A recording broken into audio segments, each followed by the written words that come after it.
Going on now with our discussion of Yoga Explained. As you will remember, we have been discussing the subtle body with its 19 elements, with which you, I'm sure by now, are quite familiar. Just like in the physical body, there are 16 elements. But these elements also are arranged in the various functions, parts of the physical body, and also with the various functions, like the arms and the legs, and then the nervous system, the arteries and excretory systems and such things. But behind these are 16 elements. So in the astral body, there are 19 elements, which you know as the 10 senses, the 5 pranas: mind, intellect, ego, and feeling. But those also are arranged with different parts and energies corresponding to the nervous energy in the physical body, energies and chakras and currents. Chakras are the centers, or transformers, so to speak, whereby the subtle pranic energy is spread out through the various aspects of the subtle body. And those things are important. Just to review a little bit about the ego and higher feeling, which we have taken up last time. The difference between the ego is simply the soul consciousness with a little attachment to the body. So the ego is not so bad, except the attachment is quite permanent. When we can remove that attachment, and then the soul comes forth. And the soul, of course, is the ray or the atom of spirit. Each one of us is a ray of the infinite Spirit of God. But when that infinite Spirit of God as our soul becomes attached to the body, then it is known as ego. Remember, ego is the false self, that's all. Now the feeling within us, as likes and dislikes, just to be sure you do not forget that, we all have likes and dislikes, but that's simply our soul feeling, or the infinite feeling of God attached to the body, creating likes and dislikes. And that attachment is what makes so much trouble, because the feeling that you have for these flowers and for one another and such things is none other than your soul consciousness. But when the attachment comes, it's likes and dislikes, and that dilutes the soul, the feeling of the soul, and therefore an element of the astral body is the ego plus its feeling, none other than the soul attached to that vehicle. As I was saying, in the physical body, there are not only the 16 elements corresponding as there are 19 elements in the astral body, but these are arranged in different functions and tissues and parts. The body parts you know. Now the parts of the astral body are made up of energies, different energies, and centers of distribution of those energies and currents, which are flowing through us all the time. And sometimes in our meditations we will be cognizant of those currents, those energies, and sometimes the chakras or the centers. But these are the parts which are made of the 19 elements of the body of which I just spoke. Remember these important things. Let us first take up the energies, currents, and centers of consciousness. Let us take up the centers of energy, so to speak. These constitute 7 main centers of distribution of spiritual force within each and every one of us. The first or the 7th, the top one, so to speak, is the supreme center, the 1,000-petal lotus. The 6th center is the medulla center, the mouth of God, whereby all the cosmic energy comes into us. As it comes into the 6th center, located at this point in the little dent, just beneath this bump on your head, we all have one, right below. Below that is the 6th center, the medulla center, and that's the mouth of God. Now from that center, or through that center comes the cosmic energy. It comes into, and we see it manifesting at the Christ center, where we can use it. And from there it is stored in the supreme center of the brain. And there it goes to the different other 5 centers below the medulla center. The ones which you know are the cervical center, the dorsal center or heart center, the lumbar center, the sacral center, and the coccygeal center. These are centers of vibrating energy, and they are spoken of in many scriptures. And it's good to realize that they are in you and that God's power is in you in those places. And through His grace, it is kept in a harmonious, or functioning in a harmonious way. If it doesn't, then there's trouble. But through the grace of His presence, we can remove the obstructions, and harmony will once more rule. And so these 7 centers are spoken of in the different scriptures as padmas, P-A-D-M-A-S, which means exquisiteness.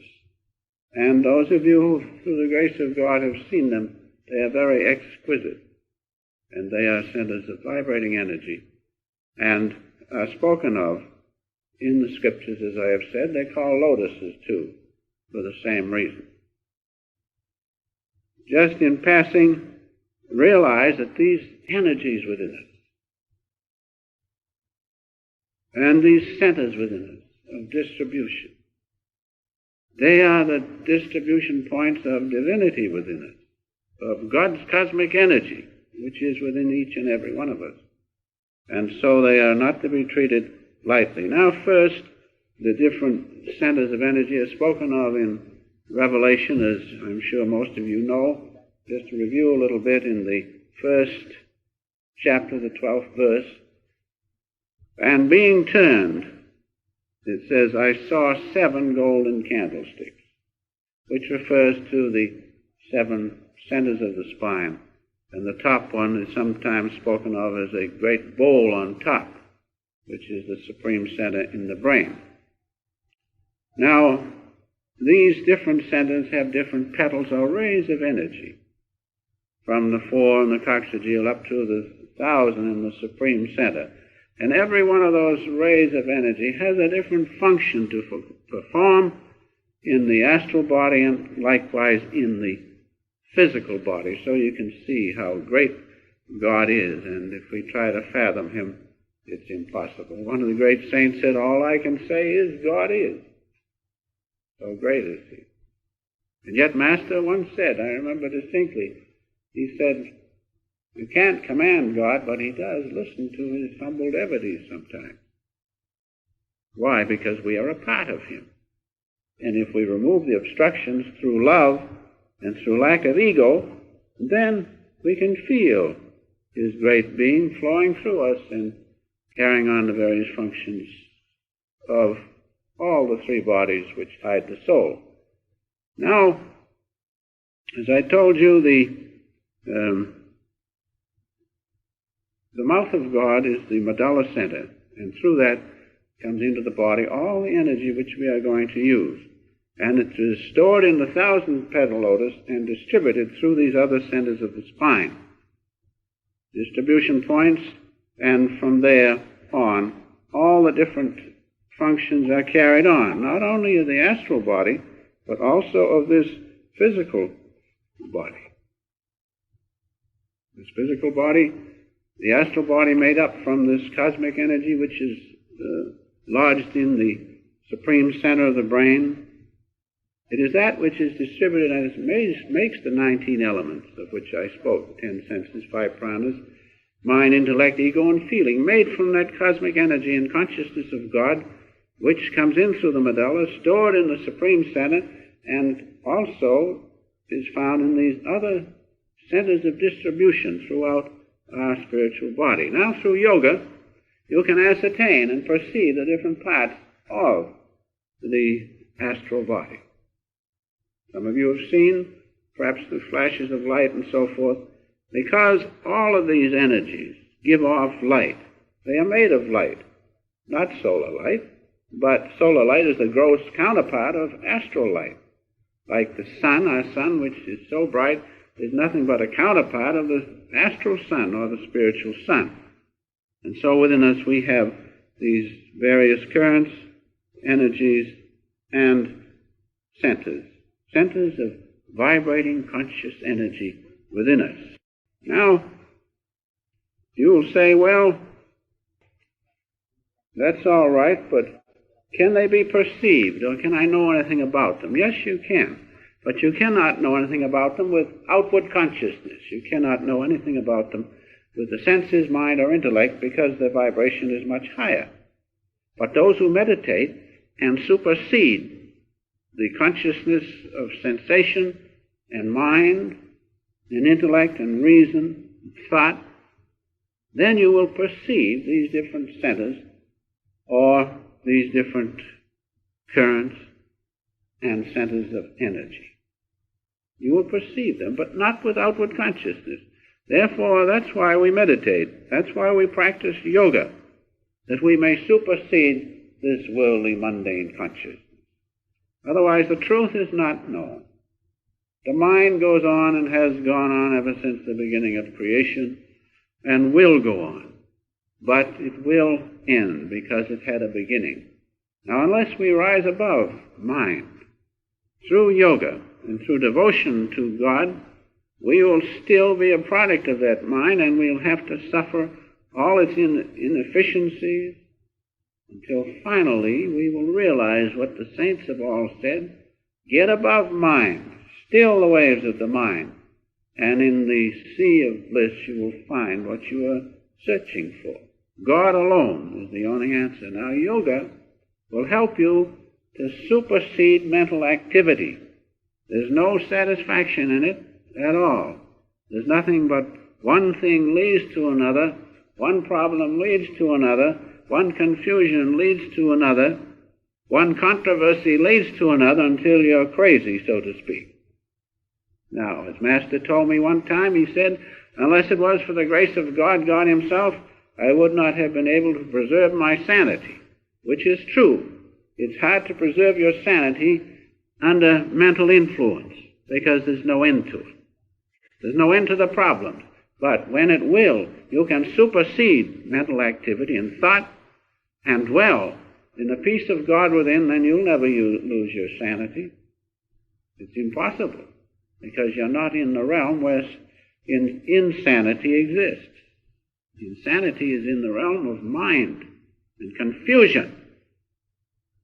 But sanity, if we can call it that, or peace and bliss, is in the realm above confusion, where there's no duality, where God's great love exists. That's where we must all go. And the sooner we realize it and do not be sidetracked by material values.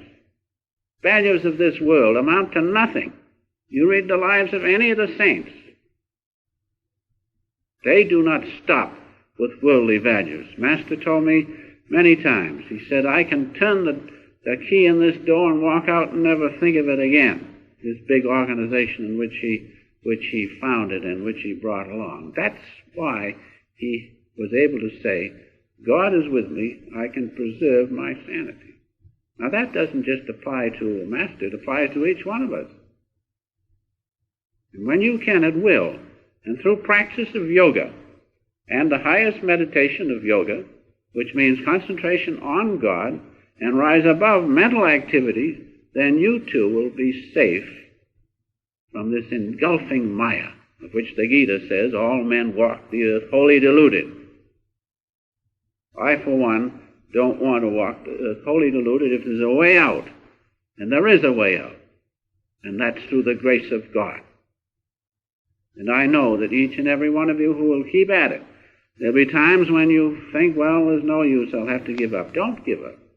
If you don't give up, God can't give you up. If you don't give up, God cannot give you up. The Master told me one time, he said, he will never cast you into oblivion. And you and I know that right in our soul. God won't cast us into oblivion. The mind says, what have you got? Nothing. Oh, you'll be forgotten when you're through with this place. There'll be nothing left for you. Everything passes away. Look at the great men in the world. Where are they that have been in the world? They're all gone and buried. But if they realize the presence of God within them, that is still there, and they are in it. That's the lesson we have to learn, and that's why yoga is so important, and why we should practice it. Yoga means union. Union with what? Mental activity and such things? No. Union with the infinite presence of God within us. We must know that. We are God's children. We must manifest and express divinity somehow or other. We cannot be faint-hearted. As it says in the Bible, it says that it will come to you if you do not faint. And I believe that because it's a hard struggle. But being made in the image of God, we have the reserve power necessary to get us above this delusion, where no one can touch us. No instrument of evil or the devil can lay any hand on us. All the evil is delusion, that's all, duality. But if we rise to the unity of God's presence through the practice of yoga, nobody can touch us. Let those who want this manifestation, this worldly consciousness, have it. Don't be sidetracked by it. There'll be nothing left for you. As Master said most beautifully, he said, I came alone with God, and I will take nothing from India or America when I depart. I came with him alone. I will go alone with God, and I will go and wait for you all, where there'll be no condition to our happiness or our existence. Now that's a great lesson to remember. If you follow the Master, follow him. Those are his words. And do not be sidetracked by these little trivial things of life which are so disconcerting, yet in the end they won't be there. There'll be nothing of that. It'll be just you and your love for God and God's love. That's all. So these different sensations of the centers are perceivable. You say, how will I know I'm progressing? Well, you will know one thing sometimes in the beginning as you turn your attention inward and the current begins to be reversed and go inward and up toward the thousand-petal lotus instead outward and through sensation and out into all trouble.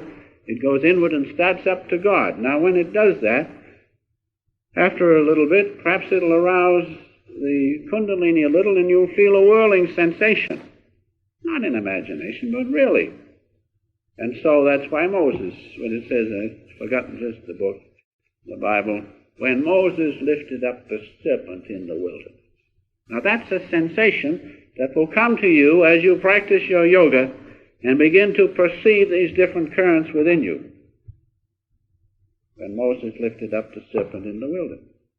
Another sensation which many of you have perceived is a thread-like sensation in the spine. Just a little thread-like sensation. Just like those of you who practice Kriya Yoga will be able to feel the cool and the warm in the spine, but then comes a little thread-like sensation. Very subtle.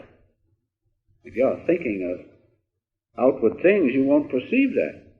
But when your attention is in meditation, you will perceive that thread-like sensation which tells you that your consciousness is mixing with the subtle consciousness of your spine.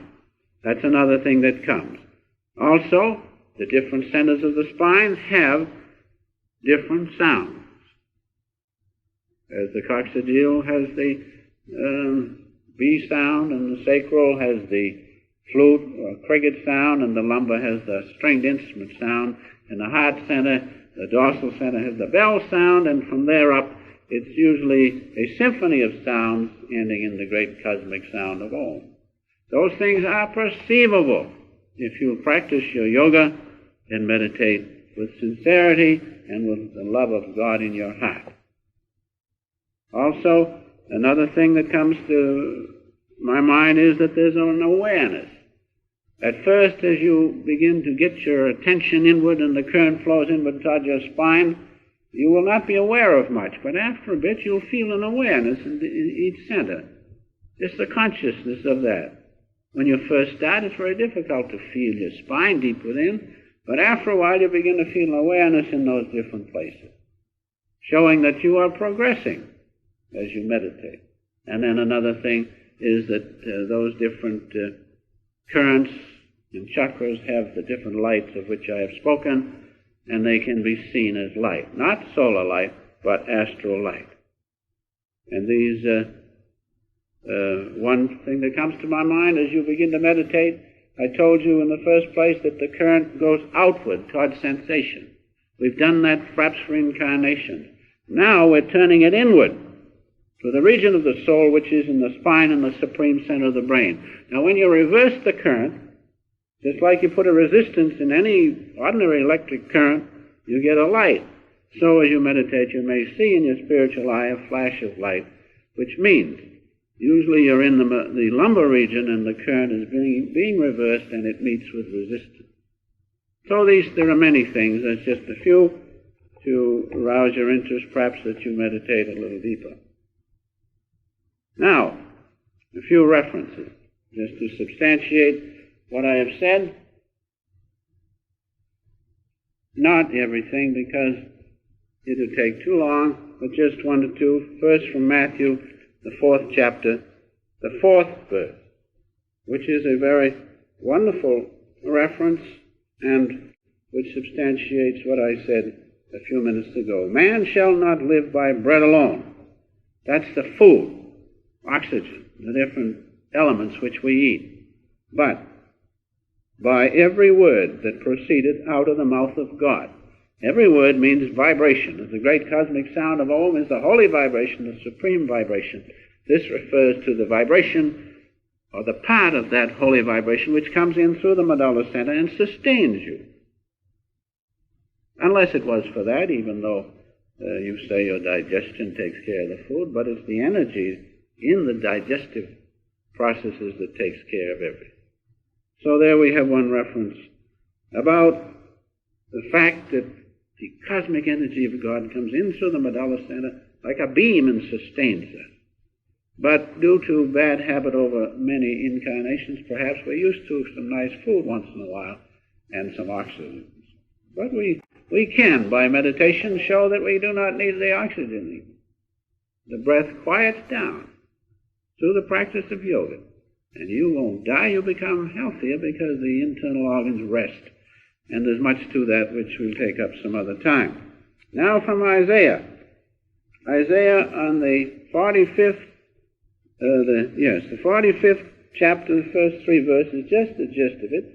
Here we have a reference to the medulla center, the 6th center of the spine. And here it says, "Thus saith the Lord to his anointed," that is, to those who receive the spiritual presence of God within.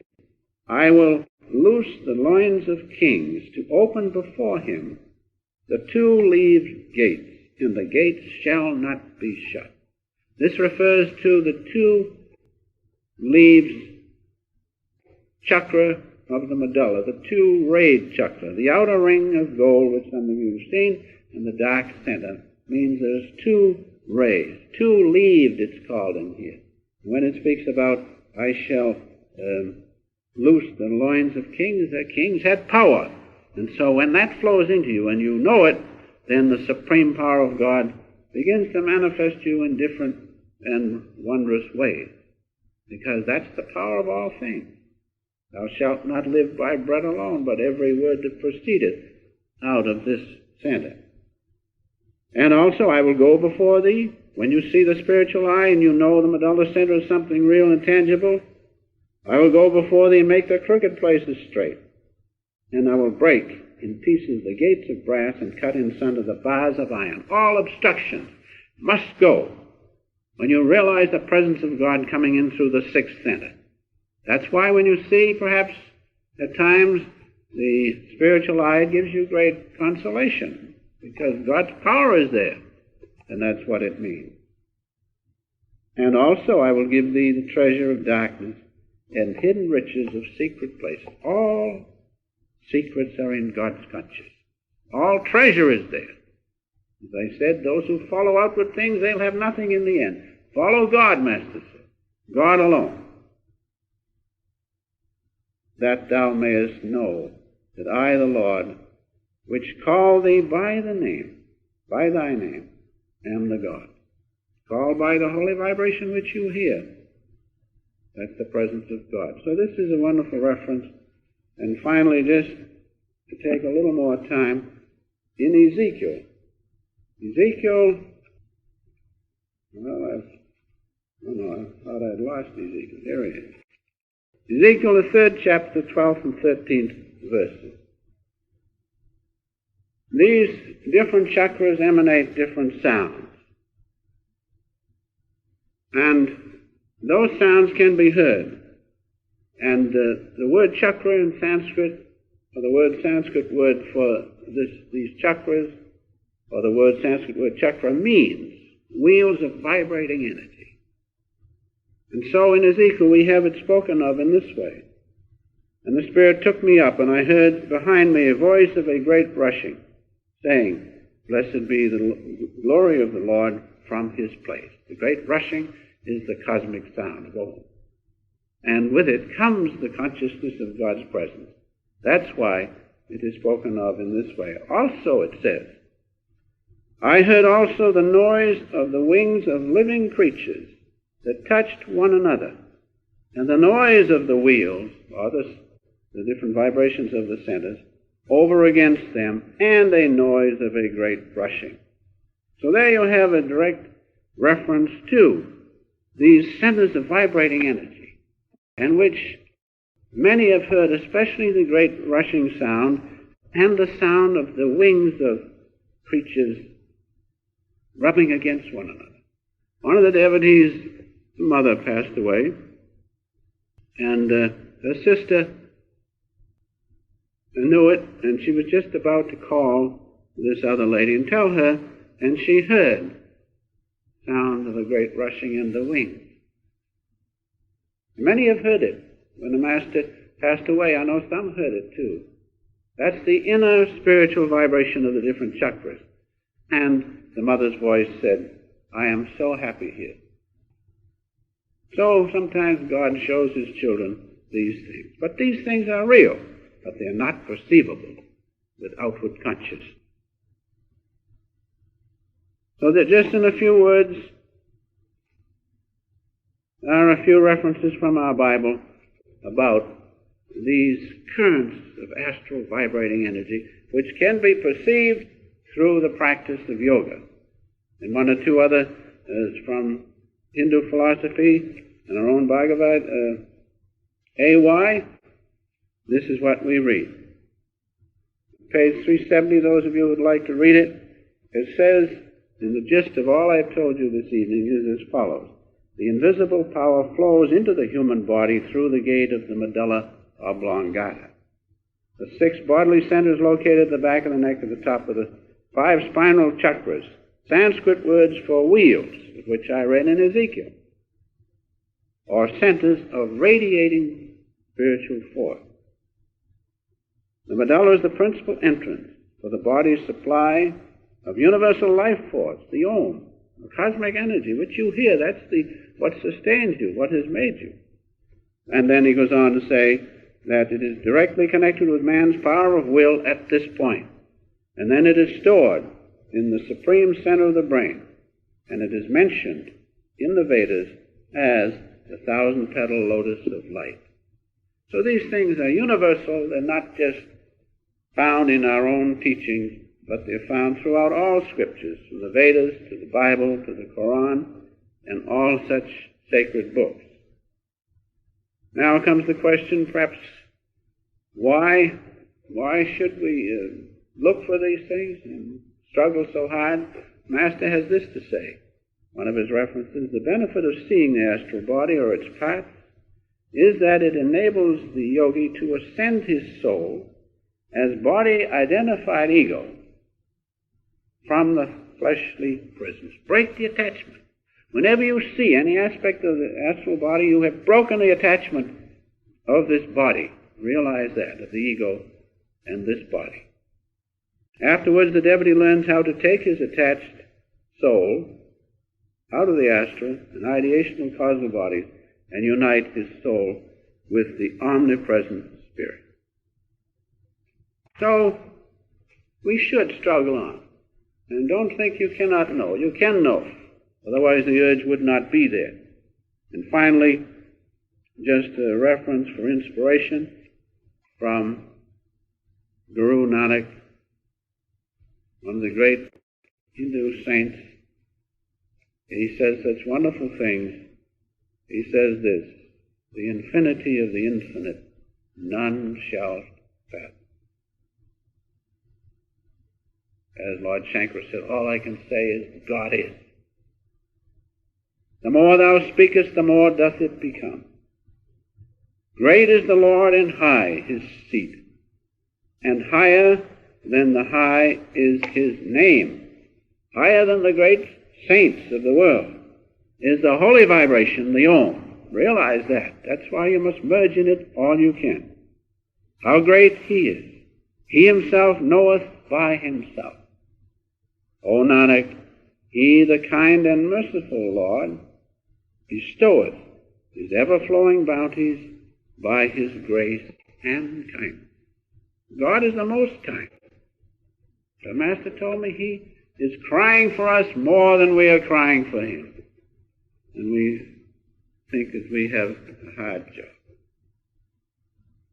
So let us realize that the practice of this yoga will, if we persevere and do not give up, give us the reward of conscious oneness with the infinite Father of all.